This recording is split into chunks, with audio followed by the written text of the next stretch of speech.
apresentação. Boa tarde, meu nome é Bruno Souza. Agora será realizada a apresentação referente à dissertação de mestrado, referente à investigação do efeito de laser cooling em amostras vítreas dopadas com Ytterbium, por meio do método da lente térmica. Bom, inicialmente, a gente sabe que desde a introdução do primeiro laser de excitação até os dias atuais, houve um grande avanço em variadas áreas da ciência, quanto à investigação, quanto à interação da radiação magnética com a matéria. O que intensificou a produção de novos materiais, além dos métodos de pesquisa referente a essas investigações. Bom, a gente sabe que quando a radiação magnética incide dado material, essa radiação ela pode ser tanto transmitida quanto absorvida, refratada, refletida. E meio a essa radiação que é absorvida pelo material, a gente sabe que parte da sua energia luminosa é convertida em energia térmica nessa estrutura,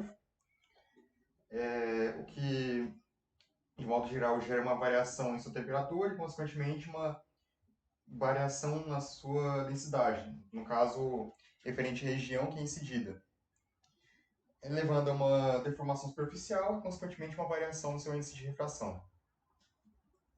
Usualmente, a gente está utilizando para esse tipo de análise um laser de perfil gaussiano, ou seja, a gente vai ter uma área bem definida, onde se tem a geração de um gradiente de temperatura, mas a gente vai se tentar a isso um pouco mais à frente nessa apresentação. Bom, os variados efeitos que podem ser gerados, eles têm como base características intrínsecas do material. Por exemplo, densidade, condutividade, calor específico, coeficiente de absorção, coeficiente de expansão, entre outros. E os variados efeitos que podem ser obtidos em meio à interação entre a radiação eletromagnética com a matéria, basicamente gera uma contribuição na geração do calor, ou seja, o calor que a gente obtém, o calor que é gerado na superfície do material em meio à incidência do laser de excitação nessa região, pode ter como contribuição variados efeitos fototérmicos, obtidos por meio de efeitos referentes aos variados tipos de decaimento no radiativo, por exemplo, e radiativo. Por exemplo, a gente pode ter, além da fluorescência e fosforescência, a gente pode ter efeitos fotoquímicos, fotovoltaicos, fotoelétricos, dentre diversos outros. E em meio a isso, existe um conjunto variado de técnicas que são utilizadas com base nos variados tipos de interação que a gente tem entre a radiação eletromagnética com a matéria, e sendo uma das principais que a gente utiliza nesse trabalho, o método da lente térmica, ou espectroscopia da lente térmica. Bom, quanto ao objetivo desse trabalho, a gente vai ter como objetivo principal verificar a presença do efeito de laser cooling em amostras vítreas dopadas com elementos terras raras, no caso, um único elemento terra rara, que é o Ytterbium, dopado em variadas concentrações, analisar as propriedades termo-ópticas desses materiais, e também complementar um trabalho prévio que foi realizado na Universidade Estadual de Maringá, por meio de um autor conhecido como Júnior Reis Silva, do qual ele realizou um trabalho referente à investigação de amostras de LSCAS, CAS e Zebelan, no intuito de obter o efeito de lente, ou melhor, no intuito de utilizar o método da lente térmica para investigação do efeito de resfriamento a laser, ou de refrigeração óptica, é uma forma de se chamar o fenômeno. Só que, em meio a isso, ele obteve esses efeitos quanto ao Zebelan, que é uma amostra que previamente apresentou esse tipo de efeito muito anteriormente, em variadas pesquisas, só que as amostras de LSKs que ele utilizou, segundo ele, o efeito pode não ter sido observado devido ao fato de não ter um laser, de não ter disponibilidade de um laser capaz de incidir o material em toda a banda de absorção do elemento terra raro utilizado, no caso Ytterbium. Então a gente utilizou nesse trabalho um laser com uma capacidade maior de incidência, no caso capaz de incidir entre os 800 aos 1100 nanômetros, sendo que o laser que o Júnior utilizou em seu trabalho incidia apenas até 1025 nanômetros, e a amostra de CAS que ele utilizou, segundo ele, não teria possibilidade de apresentar esse tipo de efeito. Então a gente vai investigar basicamente só a amostra de LSCAS e a amostra de telureto. Quantas amostras que a gente utilizou nesse trabalho, a gente tem duas delas, a amostra de alumínio silicato de cálcio com baixa concentração de sílica e a amostra de telureto, no qual tem o sistema vítreo ilustrado aqui acima. Primeiramente, a amostra de LSKs. A gente utilizou uma amostra com variadas concentrações de térbio. Aqui embaixo a gente ilustra as variadas dopagens que a gente utilizou. A amostra de LSKs dopado com 4%, 5% e 7% de térbio. Sendo o LSKs uma amostra bastante viável, a incorporação com íons luminescentes, no caso de elementos terras raras, tanto para dopagem quanto para codopagem, visto que ele é um material com uma baixa energia de fono, tendo uma ampla janela de transmissão, em torno de 300 a 5 nanômetros, e uma boa faixa e uma temperatura de fusão e transição vítreas, respectivamente iguais a 1400 e 800 graus Celsius. O LSKs ele é uma amostra que possui certas características ajustáveis mediante a concentração de sílica em sua estrutura, o que o torna o material bastante viável a diversas pesquisas, sendo considerado um vidro bastante estável quanto à integração, como eu falei previamente, não só a dopagem, quanto a codopagem com elementos terras raras, podendo incorporar uma boa concentração de íons dopantes em sua estrutura. O segundo elemento que a gente utilizou, o segundo vidro que a gente utilizou foi o vidro telureto, com sistema vítreo com dois modificadores de rede, sendo um sistema ternário com óxido de lítio e óxido de zinco. Ao contrário do LSKs, o vidro telureto ele não tem uma estabilidade muito boa nesse processo de fabricação, nesse processo de fusão. Sendo necessário usualmente o uso de modificadores de rede, por exemplo, óxido de boro, óxido de lítio, óxido de zinco, dentre diversos outros. Ele também tem uma boa capacidade de incorporação com elementos terras raras, embora não seja tão bom quanto o LSKs, mas ele também é bastante eficiente quanto a isso.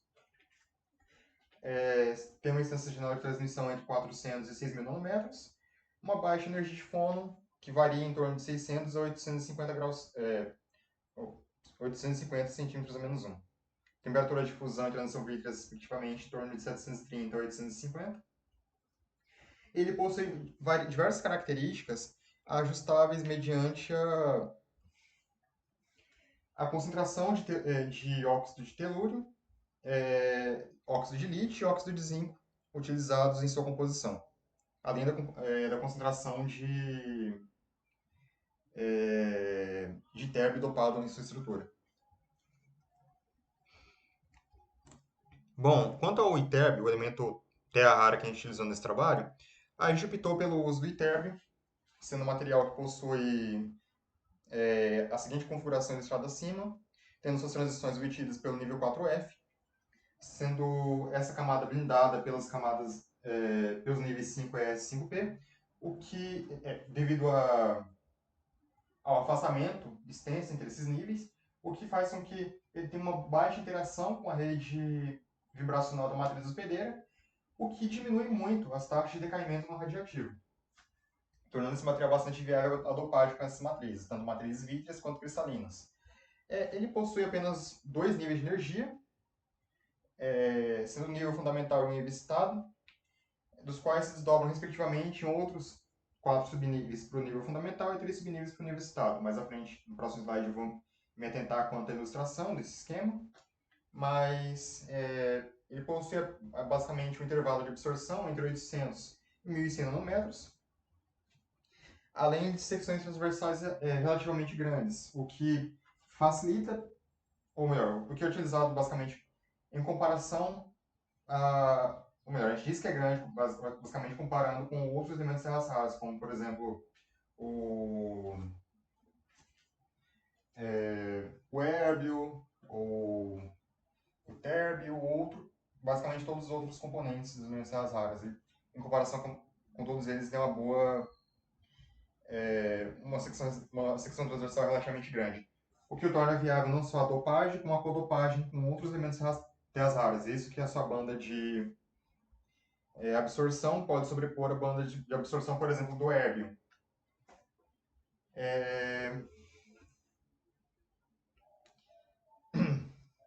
Essa parte eu falei. Sendo basicamente eficiente, não só na dopagem, quanto na codopagem com elementos terras raras, tanto para vidros quanto para materiais cristalinos. Ok, tudo certo. Isso que eu já comentei, né? As taxas de decaimento multifônico do estado excitado são relativamente baixas, se comparado às taxas de decaimento radiativo, o que se deve principalmente à extensa diferença entre os níveis fundamental e excitado, algo que varia em torno de 10.000 centímetros menos 1, acho que é basicamente isso, aproximadamente. Aqui a gente tem uma ilustração quanto à subdivisão entre os níveis, fundamental e excitado, juntamente com as respectivas transições. Aqui, basicamente, só uma forma de ilustrar esse esquema de transições.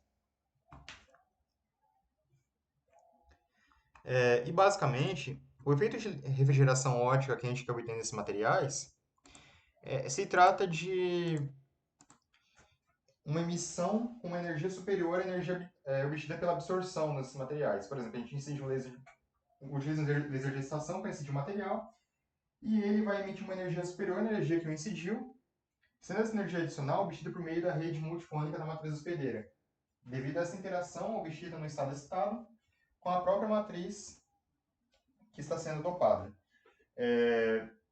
Aqui a gente tem um esquema de ilustração que geralmente é utilizado em vários trabalhos para representar as transições na dopagem com Interb, sendo um dos principais elementos usados para dopagem. Embora não represente todos os níveis de transição, é uma ilustração bastante eficiente para representar essas transições, sendo chamada de modelo de 4 níveis, aqui ilustrado na figura direita. Tendo aqui a diferença entre os níveis fundamental e excitado. Na hora de representar, eu tenho um laserzinho que eu vou usar para poder indicar certinho as posições do nível das diferenças entre os níveis fundamental e excitado. Onde aqui no nível fundamental e no nível excitado eu tenho a interação representada por esse W1 e W2, referente basicamente a interação entre os níveis com a matriz hospedeira, a interação redifônica da matriz hospedeira, onde a partir da interação no estado excitado eu tenho o decaimento de um nível mais elevado até um nível mais baixo no nível fundamental, liberando uma energia superior à energia que incidiu o material. E nesse processo tem basicamente uma redistribuição entre os íons do estado excitado, mas enfim, isso eu vou tratar mais à frente. E é claro que para a obtenção do efeito de refrigeração, existem certos critérios, acho que eu pulei aqui. Ah, não, tá certo.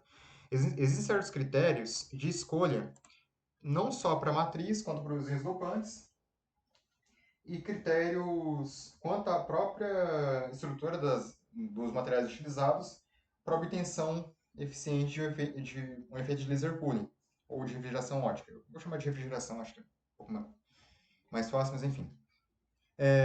No ano de 2009,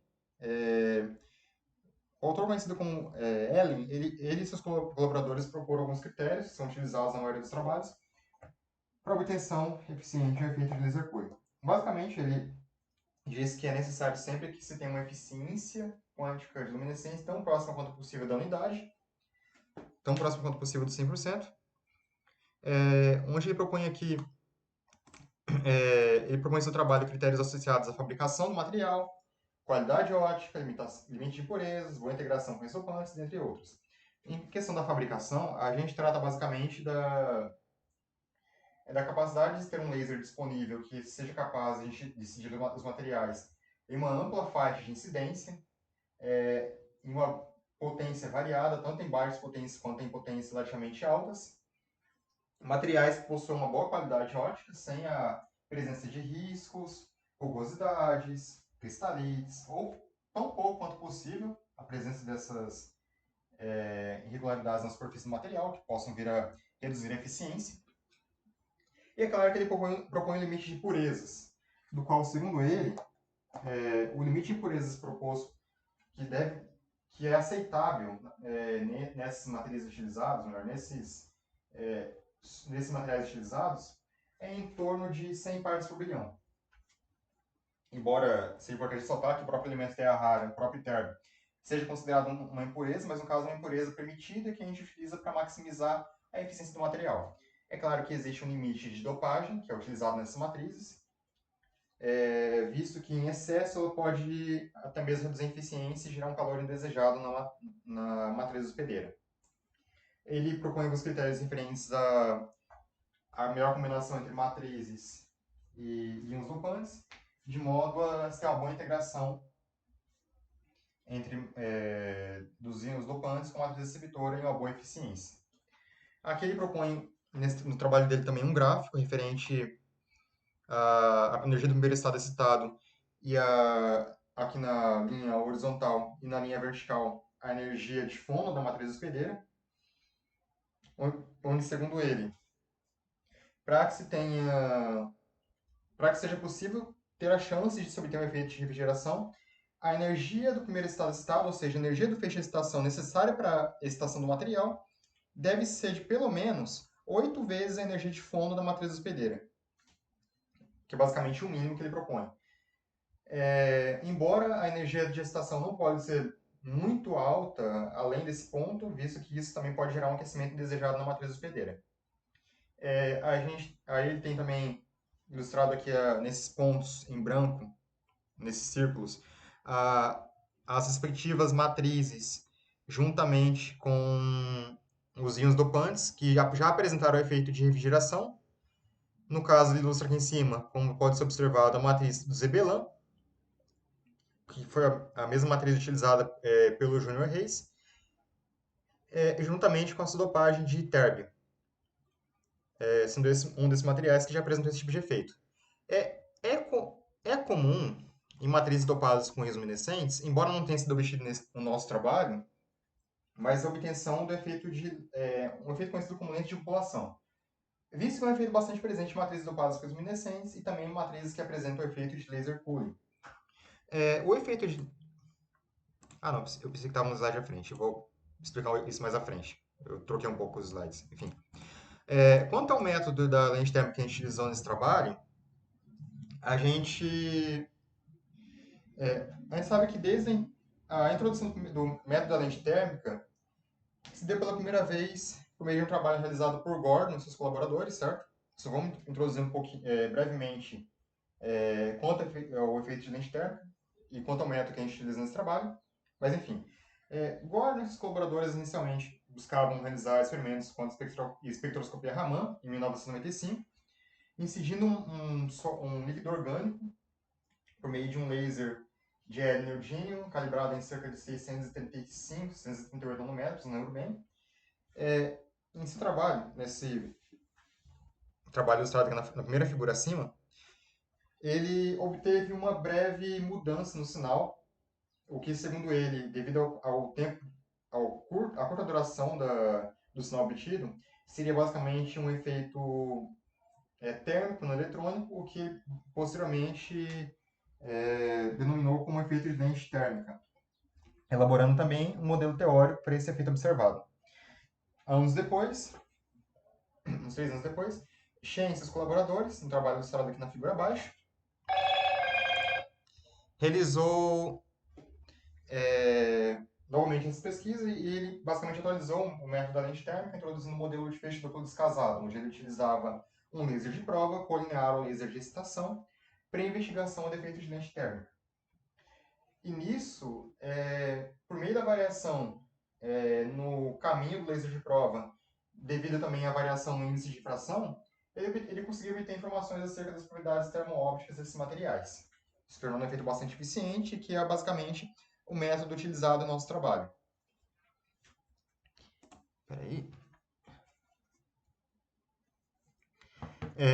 Basicamente, quanto à utilização da espectroscopia de lente térmica. Peraí. A gente tem basicamente que os estados excitados pela radiação podem decair e gerar calor no material, tanto por efeitos radioativos quanto não radioativos, do qual gera essa contribuição, como já foi comentado previamente, sendo os efeitos não radiativos obtidos por meio da conversão interna e também externa ao material, enfim. Meio interação entre as moléculas da sua estrutura. E esse fluxo de calor gerado, focado em uma determinada região, lembrando que a gente está utilizando em nossas pesquisas um feixe de perfil gaussiano,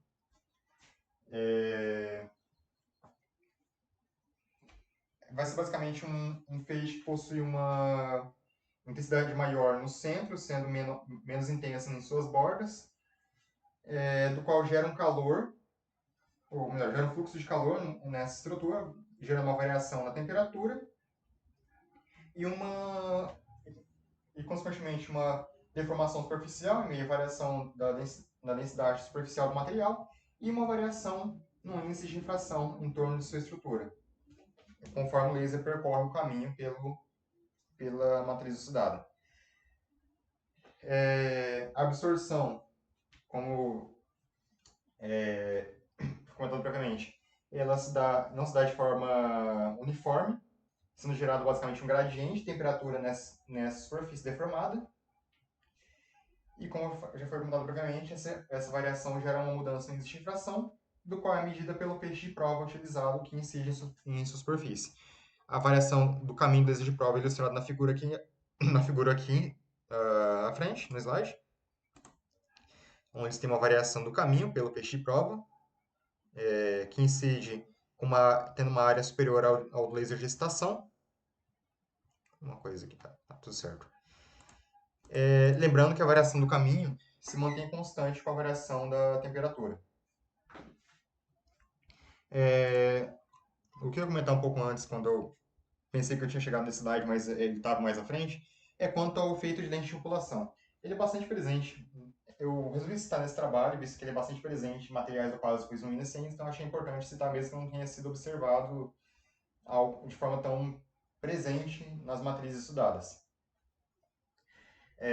Basicamente, quando se tem a excitação, em matrizes dopadas pelos luminescentes, pode ter em meio interação com a rede da matriz hospedeira, a redistribuição pelos resultados citados, gerando uma diferença de polarizabilidade, consequentemente, uma diferença na suscetibilidade desse nível fundamental excitado. Essa diferença de polarizabilidade gera uma contribuição para o índice de refração.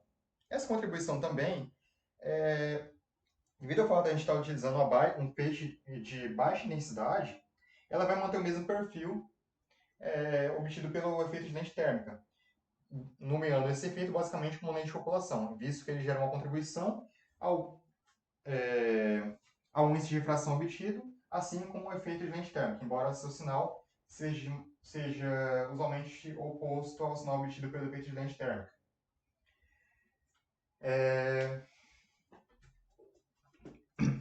Sendo algo que, embora tenha sido citado, não foi observado nesse trabalho.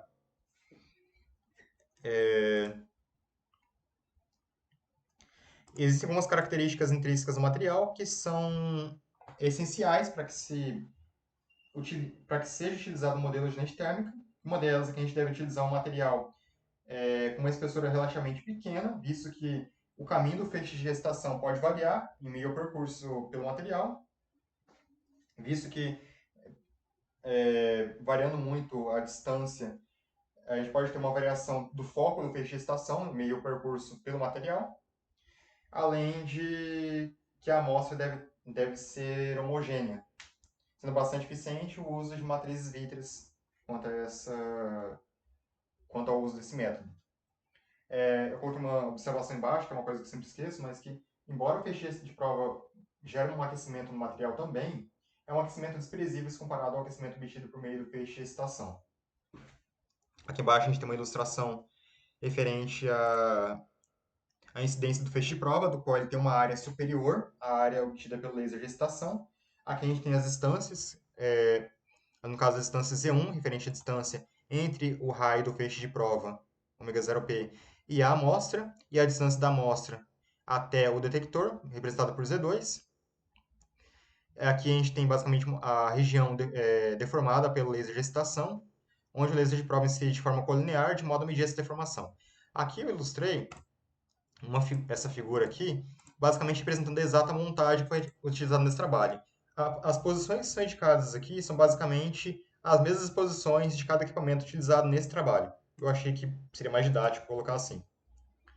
A gente utiliza basicamente um laser de hélio neodímio, aqui acima, indicando o laser de excitação, do qual passa pela primeira lente convergente, convergindo o feixe até um obturador, do qual regula o tempo de exposição da amostra, sendo direcionado até uma segunda lente que desfoca o feixe, até o próximo espelho, e uma terceira lente que foca o laser de excitação em regiões específicas da amostra, de modo a permitir que a gente insira o material em regiões de modo a evitar certas imperfeições que a gente possa ter na sua estrutura, por exemplo, riscos, cristalites, rugosidades, o que foi bastante presente nas amostras utilizadas nesse trabalho, principalmente as amostras de telureto, que apresentavam bastante rugosidade.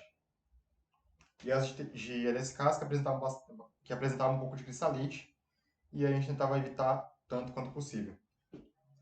E um laser de prova que é direcionado pela lente 4 desfocado e depois focado pela lente 3 até uma região específica, de modo a incidir colinearmente o laser de excitação, sendo ambos os feixes direcionados aos respectivos detectores 1 e 2, onde a gente obtém a informação por meio do osciloscópio, do qual é encaminhado até o computador. Aqui a gente ilustra basicamente a equação referente ao perfil de temperatura, do qual a gente obtém essa equação resolvendo a equação de difusão de calor, assumindo as seguintes condições de contorno, tanto para uma região com raio suficientemente grande, a gente sabe que a distribuição de temperatura vai ser focada numa região específica, então a gente não vai ter uma distribuição de calor de forma tão extensa, uma área tão extensa do material, e também, para um tempo inicial, obviamente, a gente não vai ter uma variação na sua temperatura. Eu utilizei isso como condições de contorno para obter essa equação, que é utilizada para um baixo coeficiente de absorção, considerando as amostras estudadas nesse trabalho. A gente tem aqui também alguns parâmetros importantes que a gente precisa determinar para a obtenção das medidas, principalmente para as medidas de difusividade e quanto ao tempo característico, referente ao tempo necessário para a excitação do material. Por exemplo, a distância com focal do laser de excitação, distância com focal do laser de prova, distância da origem da amostra, que eu já citei previamente, distância da amostra até o detector, raio da cintura do feixe-prova, raio do feixe-prova na superfície da amostra, raio do feixe de excitação, raio do feixe de excitação na superfície da amostra, e por aí vai. O que foi necessário para a obtenção dos parâmetros M e V, que são essenciais para a obtenção dessas informações referentes à difusividade, ao tempo característico e também referente à variação do ângulo, desvio em função normalizado pela potência, do qual foi essencial para a obtenção de certas informações nesse trabalho. Aqui a gente tem essa equação aqui, do qual a gente utilizou principalmente para determinar a variação do caminho. Por meio dessa equação, a gente consegue determinar o índice de refração e a variação do caminho em relação à temperatura. A gente considera isso aqui basicamente como uma função, escrevendo no lado esquerdo como V igual a uma função em função do comprimento de onda, que varia de acordo com quem a gente for utilizando nesse trabalho, em toda a banda de absorção da matriz estudada, onde a gente considera A como sendo essa função e B como sendo essa respectiva função abaixo.